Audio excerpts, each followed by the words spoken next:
Hello there, everybody. We are going to be reacting to the Hivescum narrative that is about to release, like in what is it, December 3rd, December 7th? Like, oh my God, it's gonna be in next week, I think. Let me check. Let me verify that.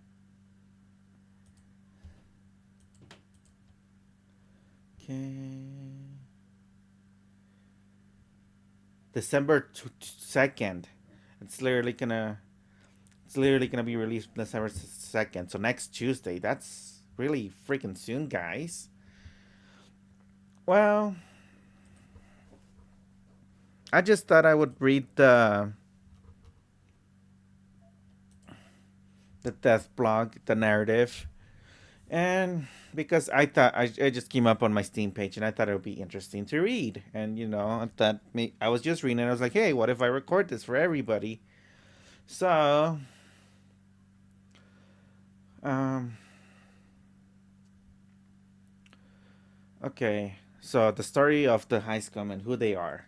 So they were born and raised in Tertium. The High Scum are criminals, and they don't have any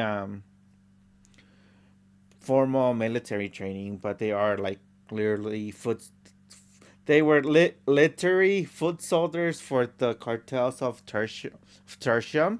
So that's where most of their battle experience comes from. That's where it makes them so deadly. And here it says like the cartels feel that they are the true rulers of Tertium, and the High Scum are their blade men and gunsmiths. So I feel like this is probably gonna be a bit of a mix between So based on what this says right here, I feel like this is gonna be a bit like of a mix between the Zealot and the Veteran, which I mean I feel like the Arbitrator is a bit of a mix between the Ogren and the Veteran, and a tiny little bit of salad in there. So, but I still think the RB is still a lot of fun, and a lot of people still play the RV. Like they Fat Shark found a way to distinguish them from the other classes.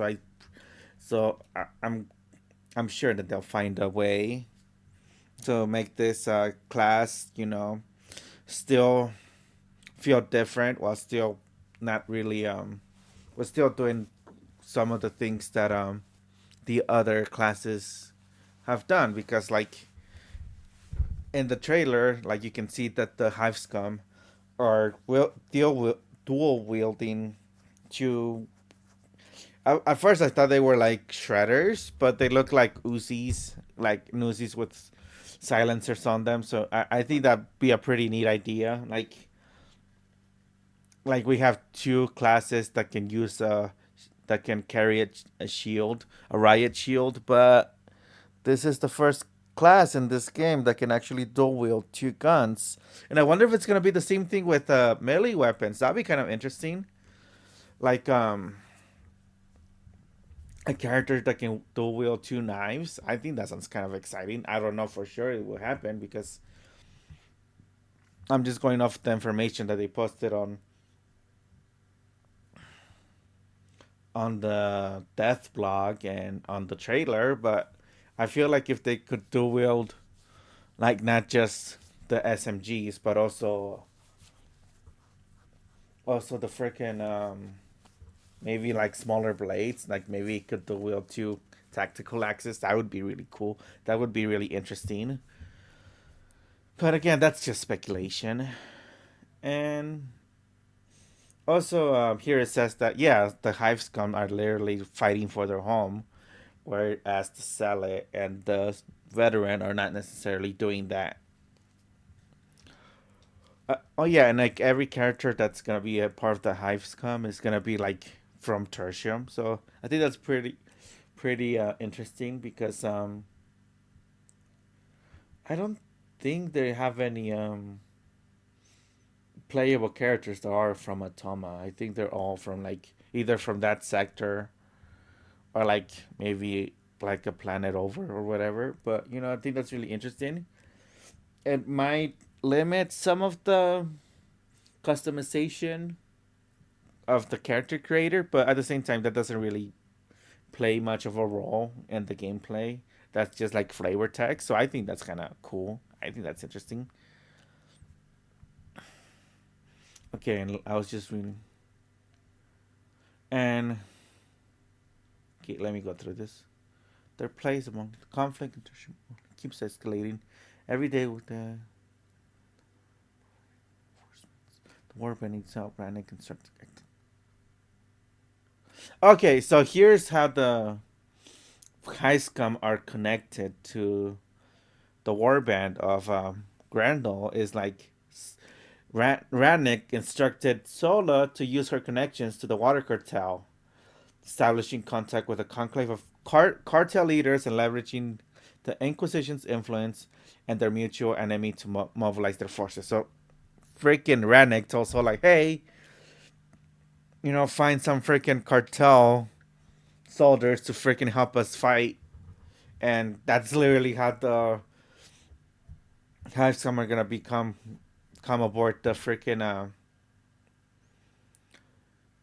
come aboard the Mourningstar. Oh well, here it says at least that's what Rennick's telling people. So it's probably gonna be a similar situation to the rejects. Okay, so scratch that.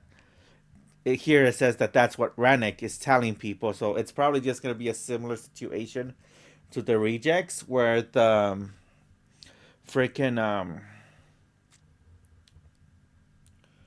where like Sola just went and did it on her own, and rather than punishing her for it, like he says, like, okay, at least she's getting reinforcements, at least she's getting some people to come fight for us. So she's probably going to be like it's gonna be like the same thing with the rejects, where she just went and did it, and Rannick was like, okay, well, I'm not happy that she did that, like, without my say so or without asking permission.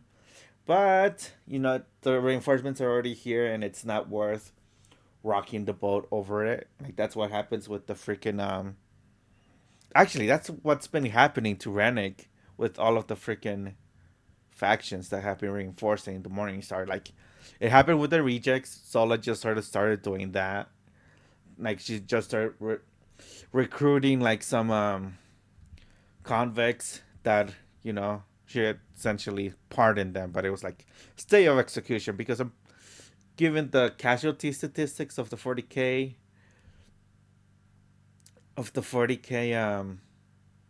universe, like, yeah, it's gonna be a stay of execution. Like, instead of being executed by an explicator, like by the instead of being turned into server disks and being executed, they're literally just being used as cannon fodder thrown at the heretics. And that's like, hey, if they succeed, good for them. If they don't, we're just gonna count that as their execution.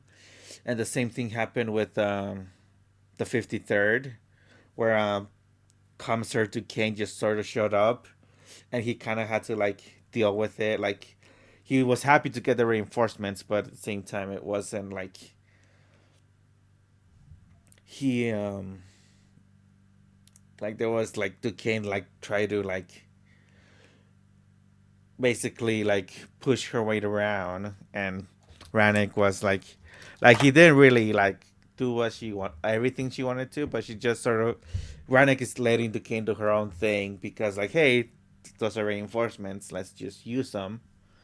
And and the same thing happened with the arbitrators. Oh my god, like, people just keep showing up. It's like, hey, we're just gonna fight heretics, and we're gonna, like, yeah, the freaking arbitrators was like, hey, we're gonna take charge of this freaking like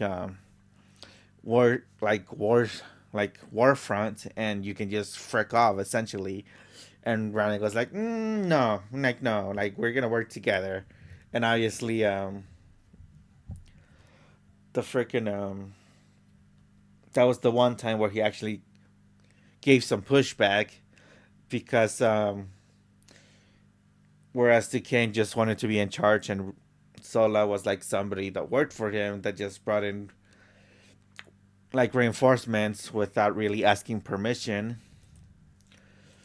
Um, the arbitrators were the first one to really be like, "Hey, you guys can go away now." And Rennick was like, "No, we're not gonna do that. Like, I have an inquisitorial seal from Grandal, and unless you're willing to like call your boss to tell them to tell us to frick off, then then we're gonna stick around and fight still, because I was ordered to take back Tertium and Atoma, and this is like based on this little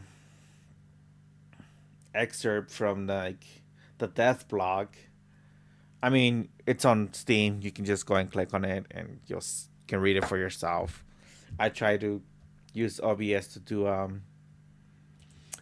screen share, but it wasn't working. So I just decided to go ahead and talk about it because the release is gonna be in next Tuesday. So I just wanted to get something out there, and yeah, like this seems more like the reject situation where Sola just went and got reinforcements from the like she probably just made a deal with the cartels of Tertium to get some reinforcements to help them aboard the Mourningstar. He just